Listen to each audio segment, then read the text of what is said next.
Bonjour et bienvenue à nouveau sur The Crime Hill.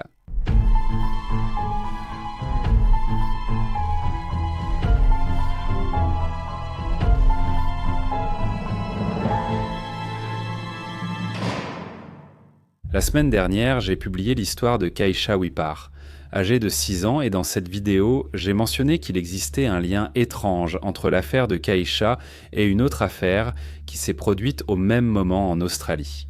Si vous n'avez pas vu la vidéo de la semaine dernière, je mettrai un lien à la fin de l'histoire d'aujourd'hui. Mais en attendant, nous allons retourner en 2010 pour examiner l'affaire de Christy McDougall. Originaire de Sydney, Christy McDougall, âgée de 31 ans, vivait en périphérie de Sydney avec son fils Harry, qui avait presque 2 ans. Elle vivait également avec son père, Don, et la compagne de celui-ci. Le samedi 19 juin 2010, Christy a déposé Harry chez ses grands-parents paternels pour sa visite mensuelle. Des amis l'ont vue sur Park Road à Homebush vers 13h et elle leur a dit qu'elle se rendait à Bankstown, à environ 15 minutes de là. À 15h15 ce jour-là, le téléphone de Christy avait été éteint. L'un des amis de Christy a contacté le père de Christy, Don, pour l'en informer, car cela ne lui ressemblait pas du tout. Au début, cela n'a pas suscité trop d'inquiétude. Lorsque Christy n'est pas venue chercher son fils après sa visite chez ses grands-parents le lendemain, ses amis et sa famille ont compris que quelque chose n'allait vraiment pas. Christy a été déclarée disparue. On pense qu'au moment de sa disparition, Christy portait un sweat à capuche rose vif, un pantalon de jogging noir et des chaussures blanches. Elle avait de longs cheveux bruns et les yeux bleus, mesurait 162 cm et avait une silhouette mince. La dernière fois qu'elle a été vue, c'est lorsqu'elle a quitté Homebush dans sa Ford Falcon vert foncé. Bien qu'on sache que Christy avait lutté contre la drogue par le passé et qu'à cette époque, une disparition prolongée n'aurait pas été surprenante venant d'elle. Tout a changé lorsqu'elle est tombée enceinte. Une fois qu'elle est tombée enceinte, elle s'est reprise en main, a déclaré une amie. C'était simplement une mère formidable. Des entretiens ont été menés avec la famille, les amis et les connaissances de Christy, et des agents ont prélevé des échantillons d'acide désoxyribonucléique à son domicile. 2 jours après sa disparition, la voiture de Christy a été retrouvée garée dans une zone d'arrêt interdit sur Jackson Street à Ermington, à 5 km de son domicile à Carlingford. Le 29 juin, la brigade des homicides avait rejoint les recherches. Son père espérait retrouver sa fille vivante. Peut-être, disait-il, que tout cela était trop lourd pour elle et qu'elle avait décidé de faire une pause. Il a lancé un appel directement à sa fille. « S'il te plaît, envoie-nous un signe. Fais-nous savoir que tu vas bien. » Dans ces moments difficiles, on se soutient mutuellement, a-t-il dit, précisant être en contact avec la mère de Christy, son ex-femme Carol. Le 23 juillet, le 2e anniversaire de son fils est passé. Il n'y avait toujours aucun signe de ce qui était arrivé à Christy. Elle attendait ce jour avec impatience et avait déjà acheté des cadeaux et des décorations pour célébrer l'occasion avant de disparaître. La police a lancé un nouvel appel à l'aide pour la retrouver, a déclaré le commandant de la brigade des homicides, le détective surintendant Pierre Cotter, aux journalistes. « J'aimerais croire qu'il y a quelqu'un dehors qui ne s'est pas encore montré ou ne nous a dit que des demi-vérités. La réalité brute, c'est que nous avons une femme qui a des liens familiaux très proches. Son absence n'est pas dans sa nature. Nous traitons cela dans les circonstances les plus graves. La police aurait interrogé un homme soupçonné de leur avoir menti, malgré leur confiance en lui. Christy pourrait s'être rendue à Bankstown pour acheter de la drogue le jour de sa disparition. Puis, le 11 août, l'affaire a pris une tournure encore plus sinistre. Une femme de la région, qui prétendait avoir des pouvoirs spéciaux, essayait de ressentir où se trouvait la fillette disparue de 6 ans. Keisha Wipar avait trouvé le torse d'une femme adulte enveloppée dans du plastique, posée sur la berge d'un ruisseau dans une zone isolée d'un site sacré aborigène. La commissaire principale, Pamela Young, de la brigade des homicides du commandement d'État contre le crime, a déclaré aux journalistes « Pour ceux qui croient à ce genre de choses, je comprends. La femme pense qu'elle pourrait avoir certains pouvoirs dans ce domaine. Apparemment, elle pensait que sa venue ici pourrait aider l'enquête, mais ce n'est pas le cas. Ce sont des circonstances assez inhabituelles qui nous ont amenés ici. Qu'elles aient pensé cela au début, puis qu'elle ait réellement trouvé le corps, mais ce n'est certainement pas notre petite fille. Ajoutant que la police enquêtait également sur les circonstances qui ont conduit la femme, dont le nom n'a pas été révélé, à trouver le torse. Il a été établi qu'elle n'était impliquée dans aucune des deux affaires. Les enquêteurs ont fouillé la zone à la recherche de la tête, des bras et des jambes manquants, mais sans succès. La durée de présence du corps sur place restait inconnue. Les proches de Christy ont alors dû attendre avec angoisse pour savoir si le torse appartenait à Christy, résignés à une issue extrêmement mauvaise. Tout ce qu'ils pouvaient en faire, c'était attendre et espérer. Il a ensuite été confirmé que le torse appartenait bien à Christy.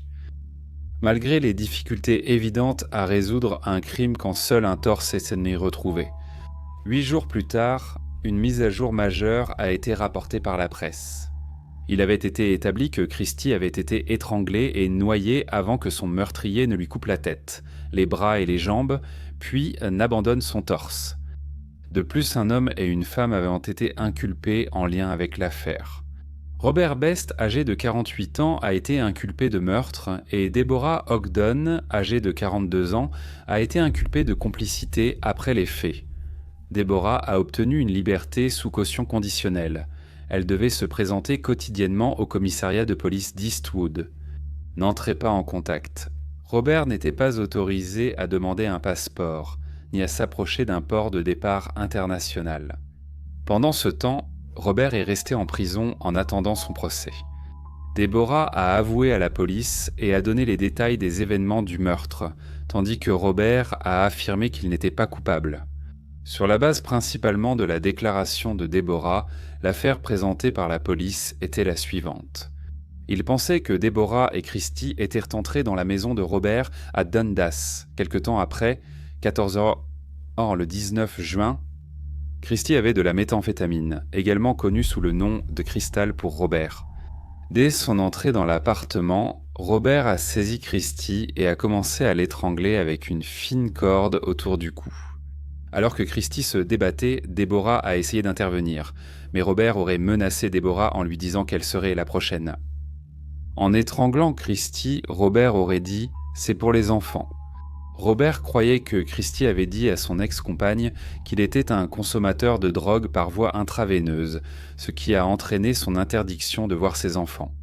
À ce moment-là, quelqu'un a frappé à la porte en demandant du Valium. La police a indiqué que Robert avait brandi un couteau devant Deborah et lui avait ordonné d'ouvrir la porte normalement. À travers un interstice de la porte, Deborah a dit aux témoins qu'il jouait à un jeu et a remis le Valium. À ce moment-là, la police affirme que Christy était inconsciente.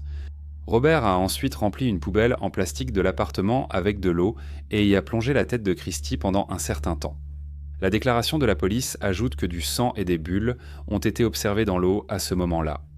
Deborah a également déclaré qu'après avoir tué Christy, Robert avait sexuellement profané son corps. Robert et Deborah se sont ensuite retrouvés à l'hôtel Irmington, où ils ont pris quelques verres, utilisé la glace qu'ils avaient prise dans le sac à main de Christy et joué aux machines à sous. Pendant que Robert demandait à Deborah d'agir normalement et qu'il s'occuperait du corps de la victime, il s'avait dit qu'il serait filmé par les caméras de surveillance, ce qui pourrait leur fournir un alibi potentiel. Le corps de Christy a ensuite été transporté dans une unité voisine et placé sous la douche. Robert aurait laissé sa voiture dans une zone d'arrêt interdite à proximité, où Ella Scroll a été retrouvée quelques jours plus tard. La police a ensuite déclaré qu'à un moment donné après cela, l'accusé a démembré le corps de la victime, en lui retirant la tête, les bras et les jambes. Il a ensuite dispersé les parties du corps dans diverses poubelles du quartier. Il y a désormais extrêmement peu d'espoir de les retrouver un jour. Environ 2 semaines après le meurtre, on pense que Robert a jeté le torse de Christy dans la réserve de Dunseed. La police avait prouvé grâce au relevé téléphonique. Une déclaration faite par Robert et Deborah le 24 juillet affirmant qu'ils avaient été vus Christy pour la dernière fois après une glace à Homebush le jour de son prétendu meurtre était fausse.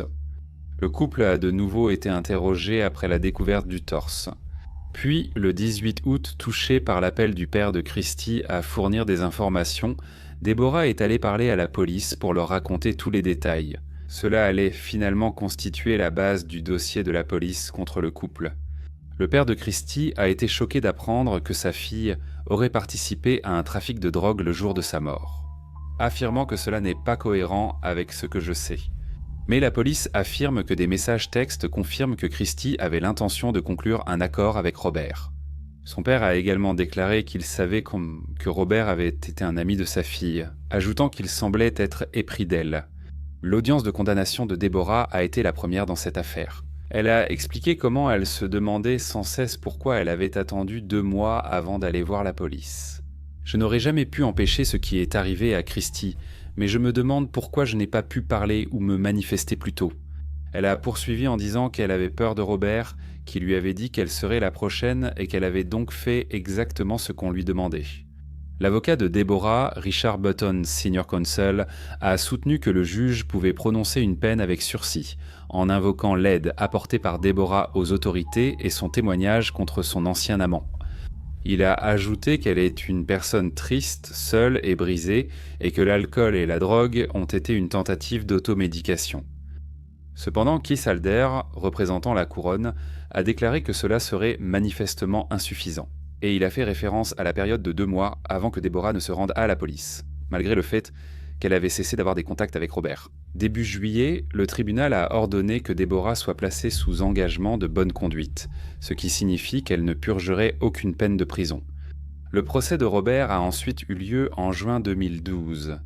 Le procureur de la couronne, Christophe Maxwell Queen's Counsel, a déclaré que Deborah serait un témoin clé lors du procès. Le jury a appris que Christie avait coupé l'approvisionnement en drogue de Robert parce qu'il ne payait pas ses dettes. Mais elle a accepté de venir chez lui le jour de sa mort après qu'il lui a dit qu'il avait de l'argent pour de la cristal. Les faits, comme décrit précédemment, ont été signalés au tribunal. Le jury a aussi entendu le codétenu de Robert qui lui avait demandé s'il avait égorgé Christie. Selon le codétenu, Richard a répondu « Non, ce n'est pas tout à fait ça. Je l'ai découpé en morceaux. » Cette stupide camée l'a bien mérité. Le jury a aussi appris que Robert avait déclaré à un ami, lors d'un appel téléphonique en prison, que Deborah avait tué Christie. Le procureur de la couronne a rejeté cette affirmation, affirmant que Robert cherchait désespérément à blâmer d'autres personnes. À un moment donné, il a même donné des détails selon lesquels Christie aurait été enlevée par des membres d'un gang de motards. La défense a affirmé que le témoignage de Deborah était fantaisiste et illogique, déclarant qu'elle avait bénéficié d'une réduction de peine pour avoir témoigné contre Robert, et qu'elle avait clairement menti dans son témoignage.